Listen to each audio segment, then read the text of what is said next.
असमिया भाषा में एक गीत है, जागा है भारत जागा है वीर, होवा आगवान उच्च शीर।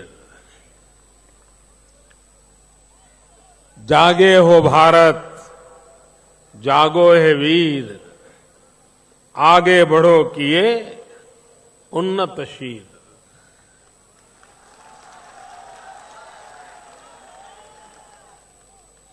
ये असमिया कविता है और मैं समझता हूं आज की रैली का यही संदेश है। जागो हे भारत जागो हे वीर, आगे बढ़ो किए उन्नत शीर।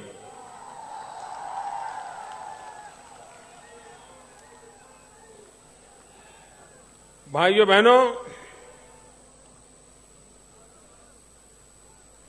आसाम में आज मेरा ये दूसरा कार्यक्रम है। उसके बाद भी एक तीसरा कार्यक्रम होना है।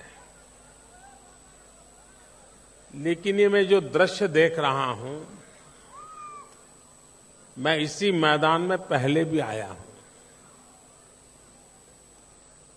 ऐसा दृश्य पहले कभी नहीं देखा।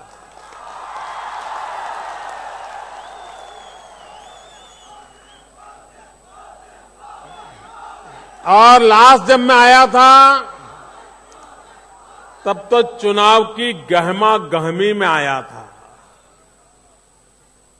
उसके बावजूद भी बहुत कम लोग थे। अभी तो चुनाव की गहमा गहमी शुरू नहीं हुई है। उसके बाद भी ये माहौल, मैं आप सबका बहुत आभारी हूं, आपके आशीर्वाद के लिए, आपके प्रेम के लिए। मेरा जब प्रवास शुरू हुआ तो मुझे आज एक IIIT के कार्यक्रम के लिए आना था। तो हेमंत जी, सोनोवाल जी मेरे पास आए कि कुछ समय हमें भी दे दीजिए, और उसमें से कार्यक्रम बन गया।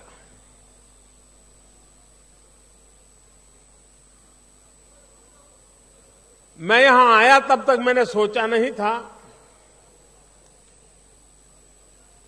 इस कार्यक्रम का चुनाव से कोई लेना देना है। लेकिन मेरे प्रवास की खबर सुनते ही कांग्रेस पार्टी में जो तूफान मच गया,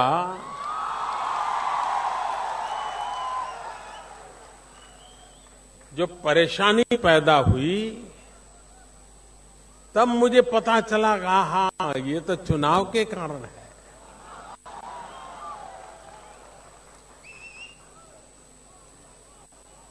मेरे आसाम के भाइयों बहनों, आपने 10 साल इस देश को प्रधानमंत्री दिया है। आसाम ने दिया ना प्रधानमंत्री। डॉक्टर मनमोहन सिंह जी यहां से चुन करके आते थे ना, वो आसाम के प्रतिनिधि थे ना। 10 साल देश के प्रधानमंत्री रहे आसाम से, और 15 साल से श्रीमान तरुण जी मुख्यमंत्री हैं, कांग्रेस की सरकार है। वैसे भी यहां हमेशा कांग्रेस की सरकार रही। भूतकाल में बहुत कम समय औरों को मौका मिला है। आज आसाम की जो कुछ भी स्थिति है, इसके लिए जिम्मेवार कौन? कौन जिम्मेवार? कौन जिम्मेवार भाई? कौन जिम्मेवार? और मजा देखिए, 15 साल उन्होंने सरकार चलाई, 10 साल यहां से प्रधानमंत्री आए,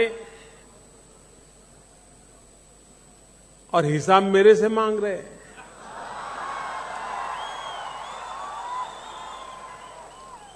भाई पहले 15 साल का तो हिसाब दो, बाद में 15 महीने का हिसाब मांगो।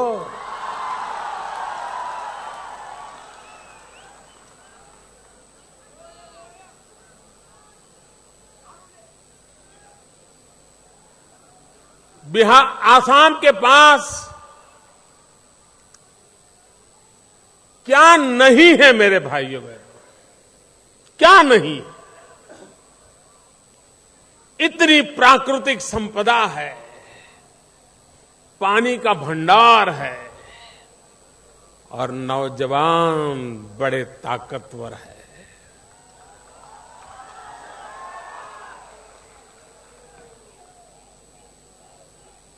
लेकिन भाइयों बहनों, आसाम की स्थिति किसने पैदा की, क्यों पैदा की?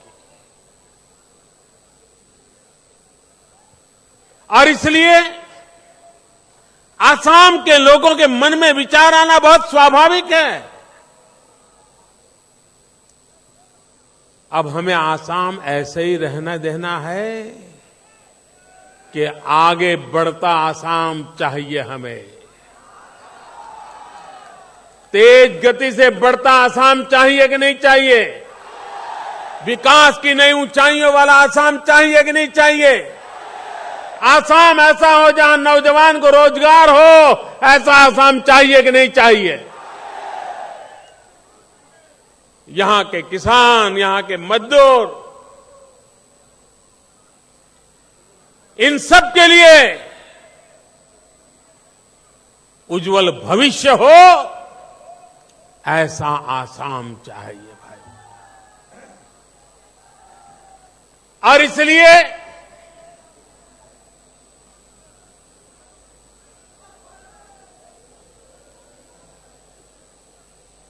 आज दुनिया में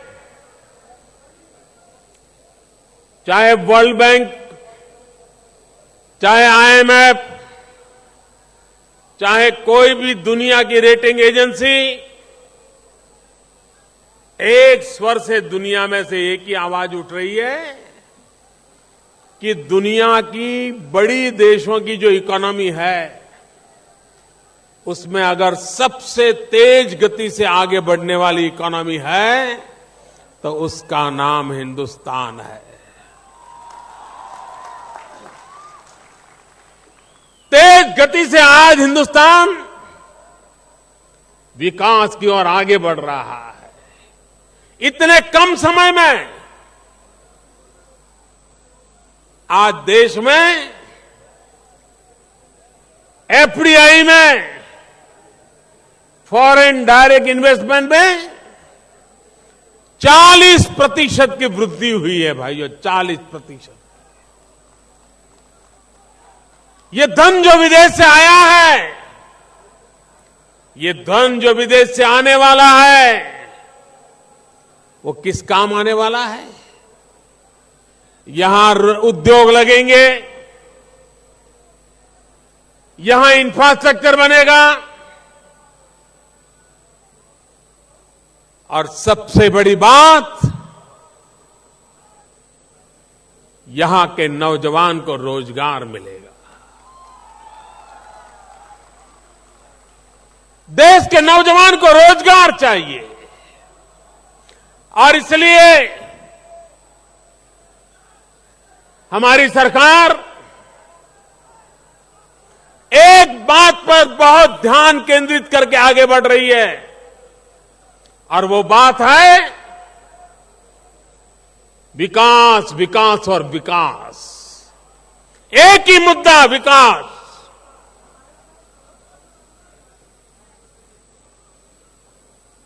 हिंदुस्तान,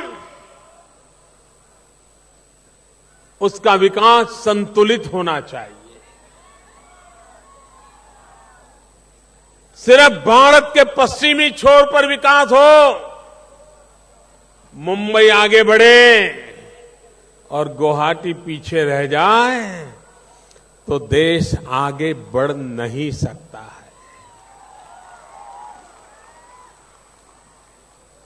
अहमदाबाद आगे बढ़े और आसाम पीछे छूट जाए तो देश आगे नहीं बढ़ सकता है। भाइयों बहनों, आज आप हिंदुस्तान का नक्शा देखोगे, मानचित्र देखोगे, तो ये ध्यान में आता है कि भारत के पश्चिमी छोर पर तो आर्थिक गतिविधि है, रोजगार, रोजी रोटी कमानी है, तो यहां से लोग अपना गांव, परिवार छोड़ करके हिंदुस्तान के पश्चिमी छोर की ओर चले जाते हैं। मुंबई जाएंगे, बेंगलोर जाएंगे, गोवा जाएंगे, गुजरात जाएंगे, राजस्थान जाएंगे। अगर हिंदुस्तान के पूर्वी इलाका का भी ऐसा ही विकास हुआ होता तो यहां के नौजवानों को, बूढ़े मां बाप को छोड़ करके सैकड़ों मील कहीं दूर जाना नहीं पड़ता। और इसलिए मेरे भाइयों बहनों, मेरा एक ही सपना है कि भारत का संतुलित विकास हो। अगर पश्चिम का विकास हुआ है तो पूर्वी हिंदुस्तान का भी विकास होना चाहिए, चाहे वो पूर्वी उत्तर प्रदेश हो, चाहे पश्चिम बंगाल हो, चाहे नॉर्थ ईस्ट हो, चाहे बिहार हो। ये जो क्षेत्र है जहां भरपूर प्राकृतिक संपदा पड़ी है, जितनी प्राकृतिक संपदा इस भूभाग में है, हिंदुस्तान के किसी भी भूभाग में नहीं है। और इसलिए जहां रॉ मटेरियल होता है, वहां विकास की संभावनाएं सबसे ज्यादा होती है। लेकिन जहां कोयला है, वहीं अंधेरा है। जहां पानी है, वहीं खेत सूखे हैं। जहां नौजवान है, वहीं बेरोजगारी का मारा परेशान है। यह असंतुलन है। और इसलिए जहां प्राकृतिक संपदा है, उसका भरपूर उपयोग करते हुए यहां को विकास की नई ऊंचाइयों पर ले जाना चाहिए। हिंदुस्तान के और भूभाग से इस क्षेत्र को जोड़ना चाहिए। इतने साल हो गए, लेकिन रेलवे का गेज कन्वर्जन नहीं हो पा रहा। नई रेलवे तो छोड़ो, रेलवे को अब ब्रॉडगेज बनाना है, वो भी नहीं हो पा रहा है। अगर रेलवे का पूरा नेटवर्क ब्रॉडगेज नहीं होता है तो हिंदुस्तान के और हिस्सों से कनेक्टिविटी कैसे बनेगी? आपने देखा होगा कि पिछली बार दिल्ली सरकार ने सबसे ज्यादा बजट कहीं लगाया तो ये नॉर्थ ईस्ट के इलाकों में, आसाम हो और आसाम के आगे का क्षेत्र हो, सबसे ज्यादा रेलवे का बजट लगाया है, ताकि हमने तय किया है कि हो सके उतना जल्दी यहां नई रेल लाइन डालें, ब्रॉडगेज करें और यहां के लोगों को पूरे हिंदुस्तान के आर्थिक जीवन के साथ जोड़ने का एक बहुत बड़ा व्यवस्था खड़ा कर दें। रोड बनाने का काम सबसे ज्यादा तेज गति से आज रोड बनने का काम हो रहा है तो इन नॉर्थ ईस्ट के इलाके में किया जा रहा है। सबसे ज्यादा धन लगाया जा रहा है तो नॉर्थ ईस्ट के इलाके में लगाया जा रहा है। और इसलिए कि यहां से विकास की नई संभावनाएं पड़ी हुई है। देश को आगे ले जाने की ताकत हिंदुस्तान के ये पूर्वी इलाके में है। जिसमें आसाम प्रमुख है। और इसलिए मेरे भाइयों बहनों, दिल्ली में आपने जिस सरकार को बिठाया है, उसने एक्ट ईस्ट पॉलिसी बनाई है। ये पूर्वी क्षेत्र के विकास के लिए हिंदुस्तान में ग्रीन रिवॉल्यूशन हुआ। पहला ग्रीन रिवॉल्यूशन हुआ प्रमुखतया पंजाब, हरियाणा, इन राज्यों की भूमिका रही थी। और पूरे देश का पेट भरने का काम देश के किसानों ने बीड़ा उठाया, पूरा कर दिया। लेकिन भाइयों बहनों, अब हिंदुस्तान में सेकंड ग्रीन रिवॉल्यूशन,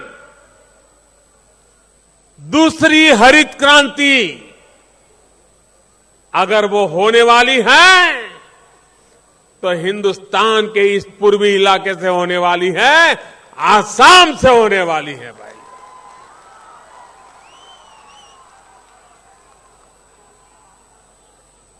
यहां इतना पानी है,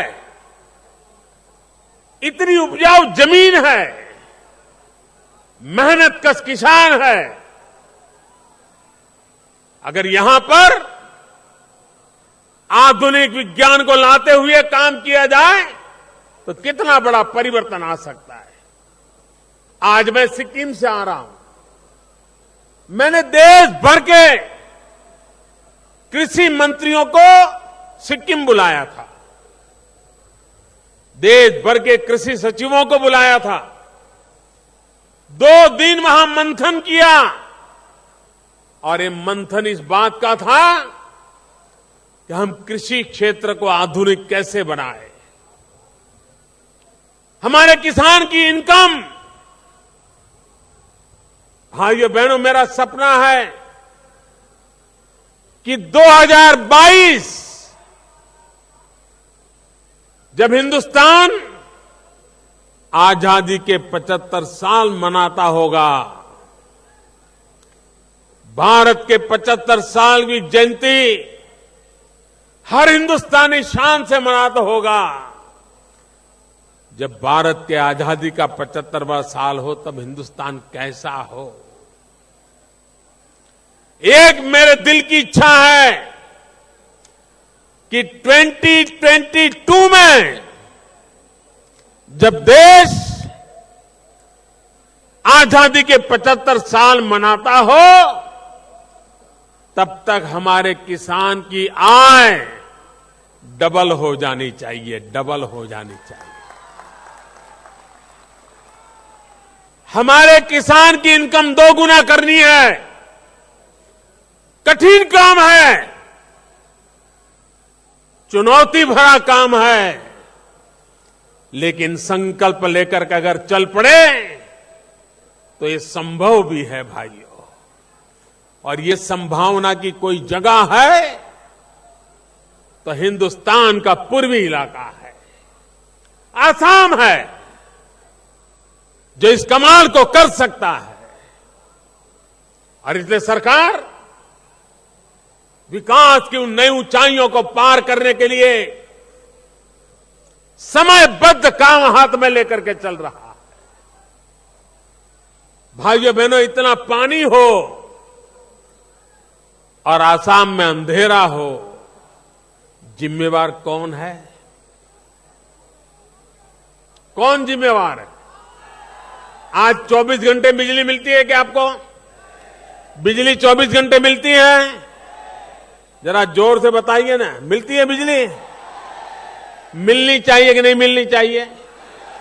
24 घंटे बिजली मिलनी चाहिए कि नहीं मिलनी चाहिए? इतना पानी हो, इतने पानी के भंडार हो, यहां से तो इतनी बिजली पैदा हो सकती है कि पूरे हिंदुस्तान में उजाला किया जा सकता है, पूरे हिंदुस्तान। लेकिन भाइयों बहनों, आसाम को अंधेरे में डुबाए रखा गया है और अगर बिजली नहीं है तो कारखाने लगने की संभावना है क्या? कारखाना लग सकता है क्या? कोई उद्योग आएगा क्या? और उद्योग नहीं आएगा तो रोजगार आएगा क्या? तो नौजवान कहां जाएगा?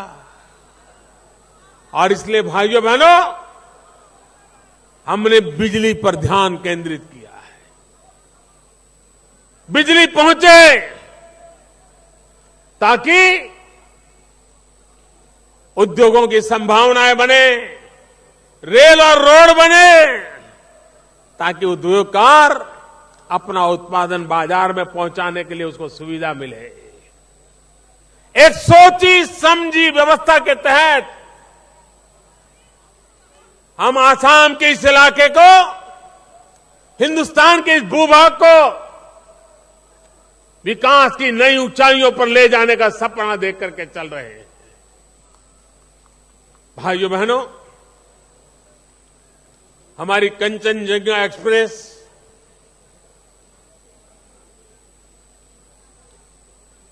अब बराक वैली,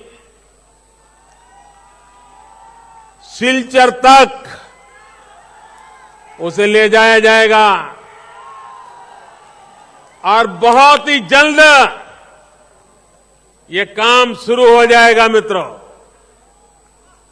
क्योंकि हमारा इरादा यही है, देश को विकास को तेज गति से ले जाना है, रोजगार के अवसर उपलब्ध कराना है। अभी जो कृषि के सभी लोगों का 2 दिन का सिक्किम में कार्यक्रम किया, ये जगह इसलिए मैंने पसंद की क्योंकि मैं पूरे कृषि क्षेत्र का ध्यान पूर्वी भारत पर केंद्रित करना चाहता हूं। दिल्ली से सारे अधिकारियों को यहां भेजा, 2 दिन विस्तार से चर्चा की और मैंने एक बात कही थी, नॉर्थ ईस्ट में एक ताकत है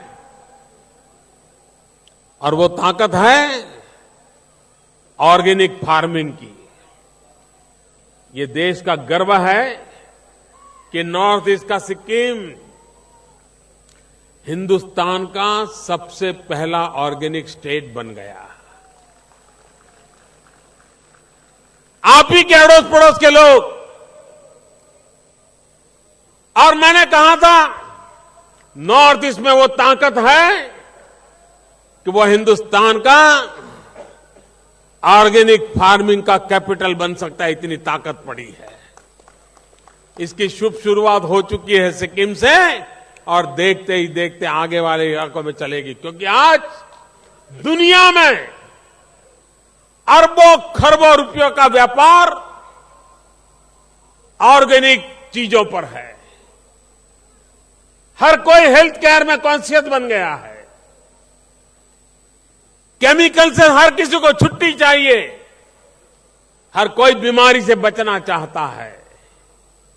अगर दुनिया में इतना बड़ा मार्केट है तो उसका फायदा नॉर्थ ईस्ट को क्यों नहीं मिलना चाहिए। और इसलिए भाइयों बहनों, नॉर्थ ईस्ट में इनकम बहुत बढ़ सके, ये पूरी संभावनाओं को देखते हुए हम विकास की नई ऊंचाइयों पर जाना चाहते हैं। भाइयों बहनों, मैं आज काकराझार गया था, बोडोलैंड के सारे नेताओं से मिला। वहां भी मैंने जो रैली देखी, कल्पना बाहर का दृश्य था भाइयों। ये साफ दिख रहा है कि अब असम के नौजवान, असम की जनता विकास चाहती है। उसके दिमाग में एक ही बात है, असम आगे बढ़ना चाहिए।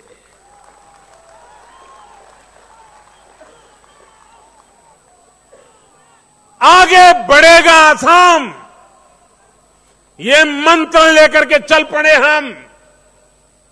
दुनिया की कोई ताकत असम को आगे बढ़ने से रोक नहीं सकती है। इतनी ताकत आसाम में पड़ी है। भाइयों बहनों,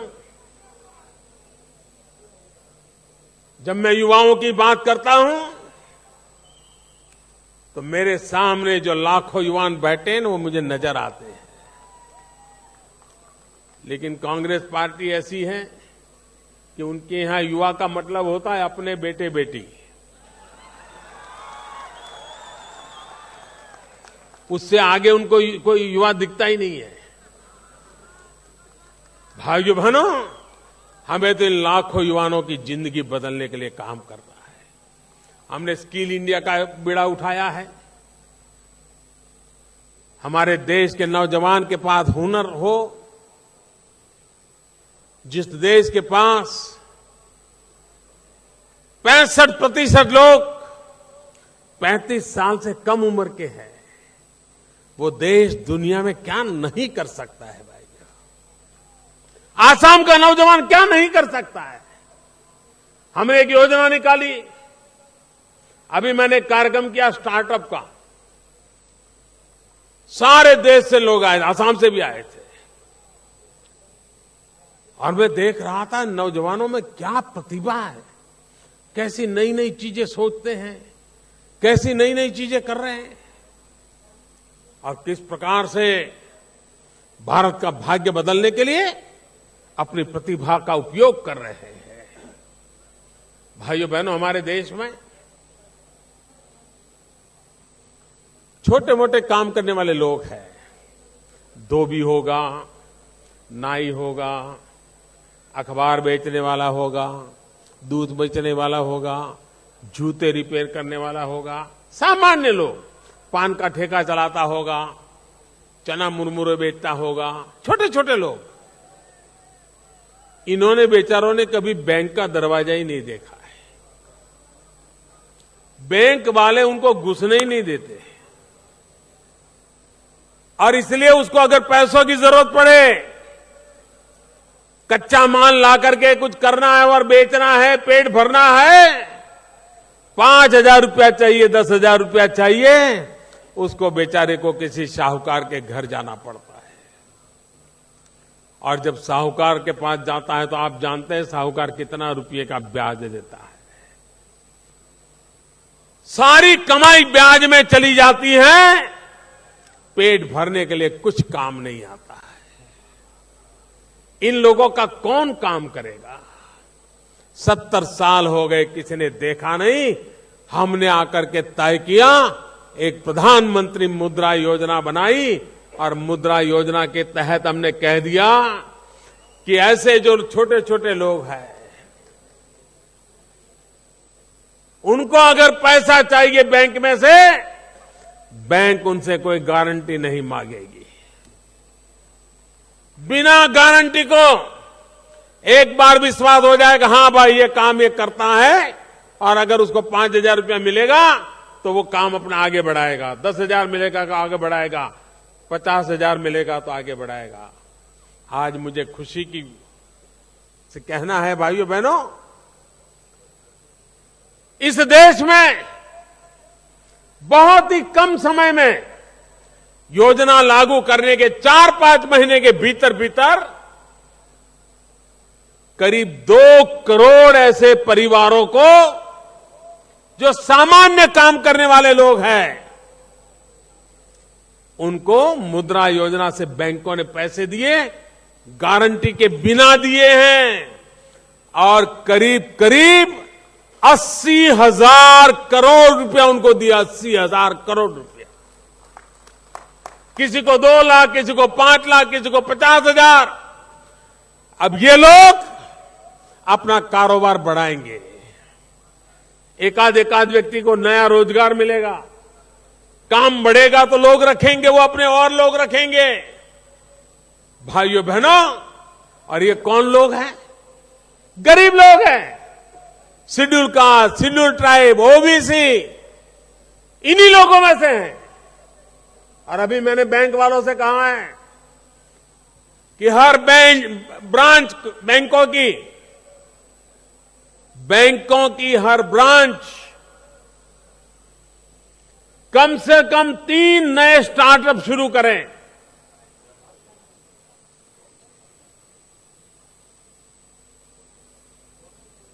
schedule caste, schedule tribe and महिला एक एक को एक ब्रांच अगर देती है, इस देश में 1.25 लाख बैंकों की ब्रांचेस, 1.25 लाख। अगर एक बैंक, एक दलित, एक महिला और जहां ट्राइबल है वहां ट्राइबल, इनको अगर आर्थिक मदद करके नया स्टार्टअप शुरू करते हैं तो देश में 3 लाख 4 लाख नए इकाई शुरू हो सकती हैं और वो हर कोई एक एक 2 लोगों को रोजगार दे सकता है। एक साथ लाखों लोगों को रोजगार छोटे छोटे कामों से मिल सकता है। और इसलिए सरकार ने विकास में बैंकों का उपयोग गरीब आदमी के लिए हो, गरीब परिवार के लिए हो, जो अपने पैरों पर खड़ा रहना चाहता है उसको मदद के लिए हो, उसके लिए एक के बाद एक कदम उठा करके आज देश की आर्थिक को गति दी है। भाइयों बहनों,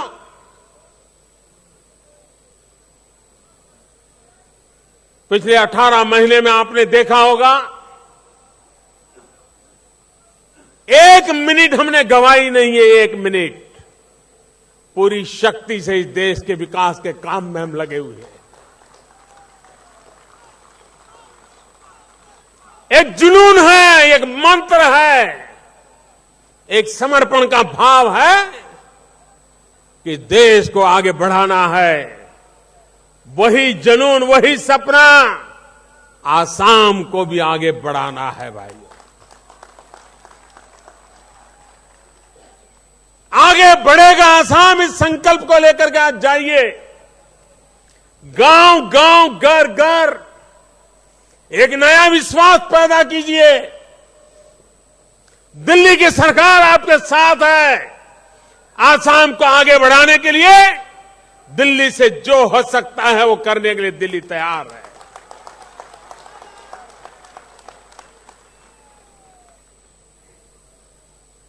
मैं आशा करता हूं अब बिहू के पर्व को पूरी तरह आपने मना लिया है। नए संकल्प के साथ चल पड़िए। मेरी शुभकामनाएं आपके साथ हैं। बहुत बहुत धन्यवाद। भारत माता की, भारत माता की, भारत माता की।